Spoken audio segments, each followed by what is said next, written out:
After trying the budget TicWatch E3, it really made me itch for a slightly better experience. It was good, but it could be better. So here's its bigger brother, the TicWatch Pro 3 GPS. Released in late 2020, the TicWatch Pro 3 was the first device to start using the Snapdragon Wear 4100 SoC. This is significant as the Fossil's Gen 6 range has launched only recently equipped with 4100 Plus, which is similar to the 4100 with the inclusion of a low-power coprocessor. Speaking of the 4100 Plus, Mobvoi does appear to be caught up in a bit of controversy lately, as they briefly rebranded their product advertising, stating that the devices actually come with better hardware. When reaching out to support, their response was that there has been no changes since release, and the TicWatch Pro 3 contains the 4100 Plus dual system platform. Since then, they have swapped their marketing back again and pretended like nothing's happening. I can only assume that this is all done so that their older product doesn't look inferior to the shiny new Gen 6 Fossil range. Either way, you won't see all that much difference anyway. The rest of the specs are what you'd expect at a minimum for a Wear OS device in 2021. 1GB of RAM, 16 gigs of storage, and a LTE radio option in some regions. The real star of the show here is the screen. It's a big 1.4-inch AMOLED that is bright and crisp.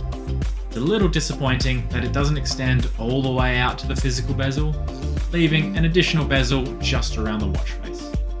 The Pro 3 also includes an additional screen layer, a basic transflective LCD display. This allows it to use the low power layer as an always-on display, and only turn on the more power-hungry AMOLED layer when you want the extra smarts. The other advantage is the transflective properties. While you might be quite familiar with how hard it is to see an AMOLED display in direct sunlight, getting completely overwhelmed, the transflective layer actually gets better in full sunlight, using it to illuminate the display.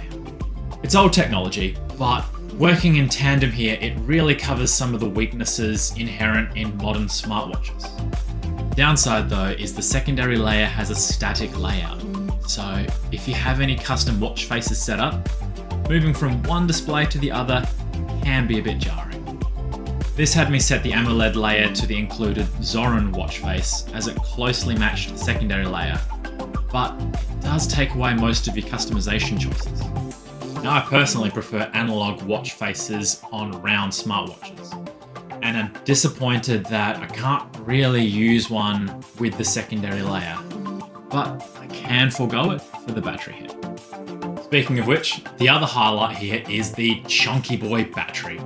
At 577 milliamps, it's much bigger than the competition. For comparison, the Fossil Gen 6 range has a 300 milliamp, the TicWatch E3 has a 380 milliamp, and the Samsung Watch 4 Classic has a 361 milliamp. The new Samsung does admittedly have more efficient components, but its range still doesn't match up to the TicWatch Pro 3. I tried this out with different settings to see how it affected its longevity, with a workout most days and a good amount of notifications and time checks. With the AMOLED always on display turned on, and using the Marine Commander watch face, I could get 2 days fairly comfortably with plenty to spare. This basically disables that secondary display though, so you miss out on the battery benefits and being able to read it in direct sunlight. But outside of that nasty summer sun, viewing was generally fine. With the AMOLED always on display turned off, letting it use that low power always on display, having raise to wake gesture and wrist navigation gestures turned on, I was able to comfortably get 3 days of battery life. This seemed like the good sweet spot, and it didn't matter if I turned it off overnight or used it for sleep tracking. 3 days was still fine. And if I really leaned into that low power layer, turning off gestures and needing to either tap or press the buttons just to wake it, I could get upwards of 4 days of battery life. It should be noted though that I found this style rather miserable, needing 2 hands to just check on simple notifications. You may as well just put it into essential mode, which can allegedly get you 45 days of simple done watch functionality. Pretty boring though. Other than that, Function-wise, if you've seen my thoughts on the TicWatch E3, it's basically the same here. Sleep tracking has been updated to match the E3, providing detailed stages, heart rate, and oxygen saturation, if you've enabled the permission. I had this track my sleep for a week, and I still didn't find its advice any more enlightening, other than it telling me that I should set consistent sleep times. Not exactly groundbreaking. It also didn't track all that well, with one night thinking I went to bed 90 minutes later than I actually did. And if you're a person who likes to sit in bed while waking up and catch up on some notifications, this time also gets counted as sleep. Often as awake time, but sometimes as light sleep. It also didn't register the few short daytime naps that I slipped in from time to time.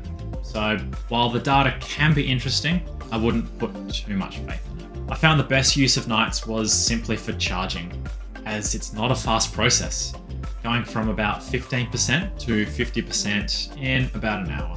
The included charger itself is also annoying and requires 2 hands to put together. But I have found a third-party option that scratches that drop and pick up simplicity itch for me. Now, fitness tracking's been fine. I haven't used it for the heart rate goals like I did for the E3 Mobvoi challenge, so it hasn't been as frustrating. I have liked using it to track my inline and ice hockey games though, just to see how it goes. If that's not a HiiT workout, I don't know what is.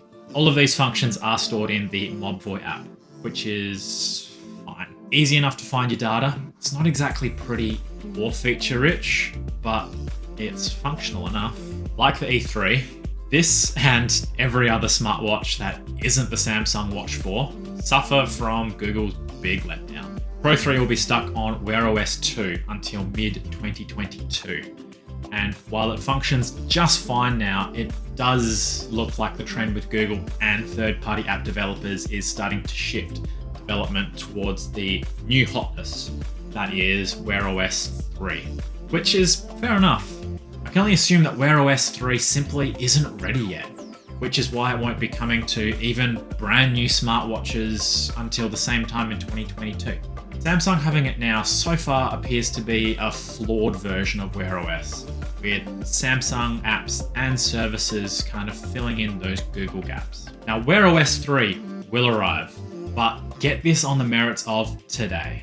As for recommendations for Wear OS, if you have a Samsung smartphone already, I'd lean more towards the Samsung Watch 4, which is better for their ecosystem and better future-proof for now.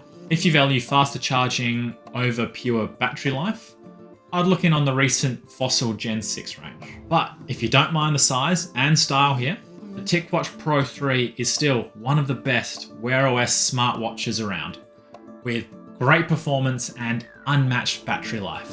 As the TicWatch Pro Ultra has just launched, the Pro 3 can be had for an even better price lately, with the Ultra generally not worth the premium over the Pro, unless you're after a specific feature or can get a good deal. I'll have the differences listed in the description though. Pro 3 is a solid device that helps keep your attention on life and the things that matter, and slightly less on your phone. Now, what smartwatch are you using at the moment and why? Let me know in the comments and I'll catch us in the next.